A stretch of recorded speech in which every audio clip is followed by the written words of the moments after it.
Alrighty, let's get started here. So this is going to be a little bit of a shorter panel. We've got about an hour left of the conference apparently, so we're going to try to speed this up and do some lightning round here. But before we get started, I would love you guys to introduce yourselves. Just let us know your name, where you're from, and what you're working on right now.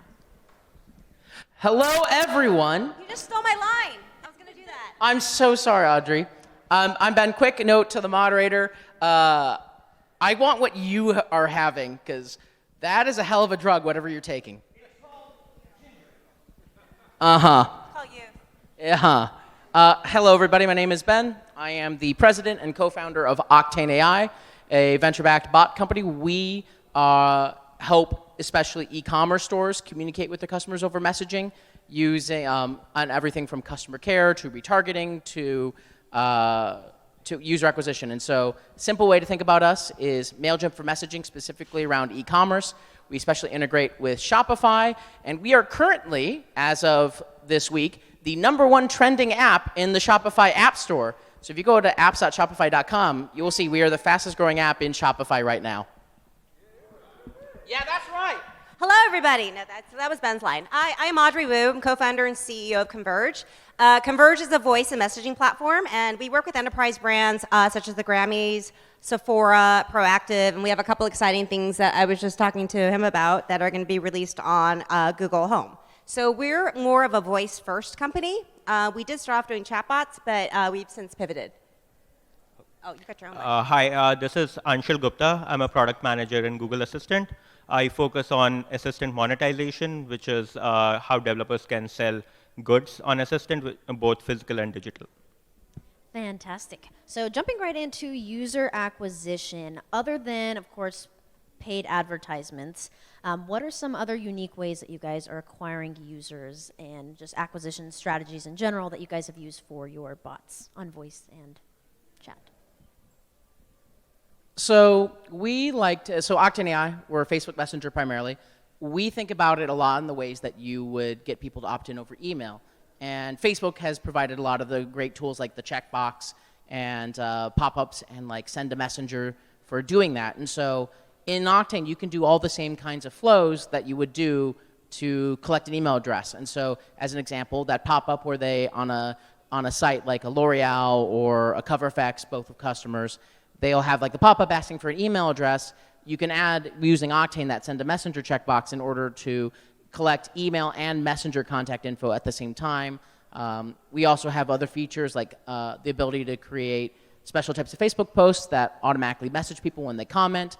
But basically, we replicate all the same kinds of flows to collect contact information that you do over email. The more creative you are, the better. The more interesting campaigns you do, the better. And so if you think about it that way, it becomes a lot less difficult, a lot less overwhelming when you think about how do I get people into my bot. So I echo a lot what Ben says. I think for discoverability, for us, one of the things that's really done well, especially with the Grammy bot, was to have the Facebook widget embedded into the site. Discoverability is then, it's not an issue anymore. It's right there. And we found that most amount of traffic we got actually was through the website. Now, when you're talking about voice, it's a very different strategy. Now, as Ben said, email acquisition is really important. And that is something we actually can do with Google Home through Google Assistant, which I think you can probably chat more about. But it's definitely a strategy we are employing. Voice is a little bit hard in terms of monetization at the moment because it's very hard to buy something you can't see. Alexa mentioned that I think they announced that only 2% of people are actually buying things. And I imagine it's like replenishment. So, I would buy my toilet paper and tissue paper with voice, but I'm not going to buy a pair of shoes because I can't see it. So we have been working on some of the discovery projects. So one of them is more of an implicit kind of triggering for the action. So right now, most of the actions, they are triggered by saying, like, talk to Headspace or talk to some brand. But a lot of times, users don't know what the action is. So in order to carry out what they want to do or carry out their intent, we launched a feature called built-in intent, which what we did was taxonomize for different type of use cases what should the intent be called, and then you can register that intent with your action. So if you're a meditation company, then you can mention that this is specific for meditation type of intents. So what that does is a lot of the different queries which are related to meditation, they get routed to your specific action. So basically, you are trying to tell what all intents your action is good at, and we route them to your action. So wait, so if I ask for meditation, it'll route me to a meditation? So it's basically SEO? Yes, kind of. So basically, all the actions which have the intent specific to meditation, that will be considered in the discovery. I think the lesson here is all the acquisition flows that you did for email, for search, for other things, for websites, they work for bots too. They do. Yes, so other than that, we also, one other thing which we are working on or we launched was action links. So basically, it's a URL for your action, which you can surface at your O&O properties. You can surface at different like paid media, and that will help getting users not just to your site or your app, but also now to your actions. Other than that, we have been working on different type of things like routines or notifications where you can re-engage with your users, but these are some of the primary things. Yeah. I guess I could probably talk about that. So one of the things he mentioned was, moving toward action to Google Assistant. So Google is the only platform that actually lets you do cross-device surfacing, and it's something that we're experimenting as well. So that means that your conversation with Google Home can continue to Assistant and vice versa. And in addition, you can actually set alerts so that the system will ping you if they're, so basically like Facebook Messenger can retarget you, so can Assistant. Great point. All right, so monetization. How are you guys currently monetizing your, oh, thank you, your voice bots and chatbots? Whoever wants to go first, go ahead.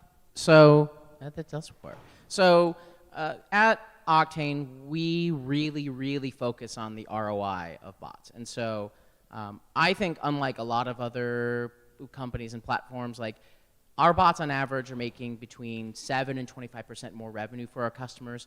And in very specific situations, they make even more than the original campaigns they were doing either over email or doing over other kinds of platforms. And so for us, it's kind of like, look, as a couple examples of ones that like work really well. In the world of e-commerce, you do these complex drip campaigns and messenger flows. Yes, you do abandoned carts, you do things like that, but the more interesting things are like creating a VIP list of the customers who bought $100 or more worth of product or purchased 3 times in a single month. Creating a drip campaign around that to communicate the kinds of products they might actually want, put them in your loyalty or VIP program, send them emails. And so we do that. We offer the ability to create these really targeted, really segmented lists. And then that just makes money. We track every piece of the puzzle of like how much revenue each of these campaigns are doing. And then we integrate with all of the major e-commerce platforms. And so not just Shopify, but in the world of e-commerce, they use products like Yotpo, which powers the reviews. We integrate with Klaviyo, which is the email marketing suite. And so you can actually send a message and have the actions in that message trigger emails based on that. And the biggest thing is just tracking each and every piece. And we see that each of these broadcasts, each of these campaigns, each of these automations makes thousands of dollars for lots of our biggest stores. And so monetization, if you just you take the kinds of things you were doing over email and you make them more personalized and you use automation, your bots will make money. They do make money. You can monetize. Pointing to your little friend. Wait a second. I'm sorry. Last thing. So if this is Octi. Say hello, everyone, to Octi. He's our cute little robot mascot since the very beginning. Very recently, he came into the real world. Hi, everybody. So Octi we only give Octi out to our merchants who make over $1,000 with our product, our agency partners, or our tech integration partners. And so actually, we have one of our tech integration partners here, and they have not received their Octi. So Dennis, come on, Dashbot needs to come up here and receive their official partner Octi. I had to mention Dennis is also a partner of CONVRG. So, but for me, you're going to get a handshake. Handshake. Here, I don't have an Octi for you. So the only rule with Octi is you cannot put him completely in a bag. He needs to be able to breathe. He's a breathing robot, so he has to stick out of the bag if you carry him around like that. Treat him with respect. Thank you for being a partner. So I work in voice, and I'm going to be honest. Monetization is, it's hard. I mean, Alexa just recently announced like only 2% of their users convert, right? And I think I mentioned that earlier. So we're really in the experimental phase right now. A lot of it is brand awareness, it's email collection, it's customer matching. We're still really in the early days of voice. And the other thing I want to point out is it's very hard to buy something when you can't see it. So, you know, Echo Show just came out. I know you guys have a partnership with Lenovo, but I believe that users are being trained to use voice devices. Like everybody from my friend's 5-year-old to my baby boomer parents, they know how to use voice devices. It's simple, it's easy, it's frictionless. Now, monetization is a problem that I think we're still all trying to figure out how to solve. You know, you might have better thoughts, but right now we are working with a lot of big enterprise clients because you know they're willing to put their money in it and they're willing to test and do A/B testing to see what works and what doesn't. As a platform, like we launched transactions for physical goods quite some time back, and these work across like devices like phones, Google Home, smart displays now, your Bose headsets, and all the new devices which are assistant enabled. So we support purchases, so now you can order a coffee, you can buy stuff. We also announced selling digital goods, so basically any things which you can buy in a Play app or Android app, like subscriptions. If it's a game, then you can sell gold coins and all, things like that. So we are also launching that. We already announced that at I/O. So that will cover both physical and digital goods across all the different surfaces. But also, like as you mentioned, it's quite early, and users are still in the have the mental model like they want to do a lot of research. But as more and more devices, like they have screens, but also like it'll be the things which will pick up. Well, the cross-device thing helps. Yes, definitely. Sometimes there are going to be times when you need to monetize from a user, but the user doesn't necessarily want to be monetized in that moment. Have you found any strategies to get around that? So I kind of think about it long term, and so we're trying, like at Octane, we're trying to remove bad user experiences, and so like there's like certain times, for example, we found that like sometimes like receiving an abandoned cart message when you didn't know that you were going to get it is not a good experience. That's when like somebody like doesn't complete the purchase on the site and then they get the message. And so we've been building new tools to like make it more explicit you're going to get one, or make it so that it's more useful. As an example, with our Yotpo integration, you actually get to see the 5-star, the reviews for that product and get to read them. You can learn more customer information. You can even ask the bot for different information about different products. And we found like those experiences to be better. And so I never think about monetization as something as like a bad or a boogeyman.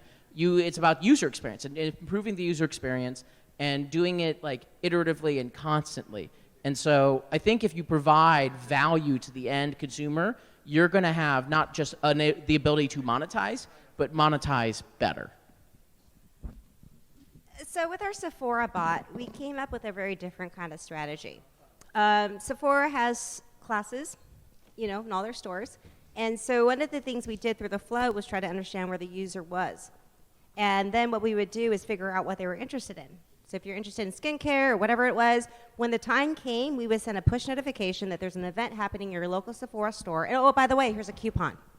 So we're driving online to offline with this particular product. And that's something we really believe in as well, is to get people actually into the stores with this type of way. So the monetization is a little bit different. It's not necessarily going through the bot, but it's actually getting more people through the doors.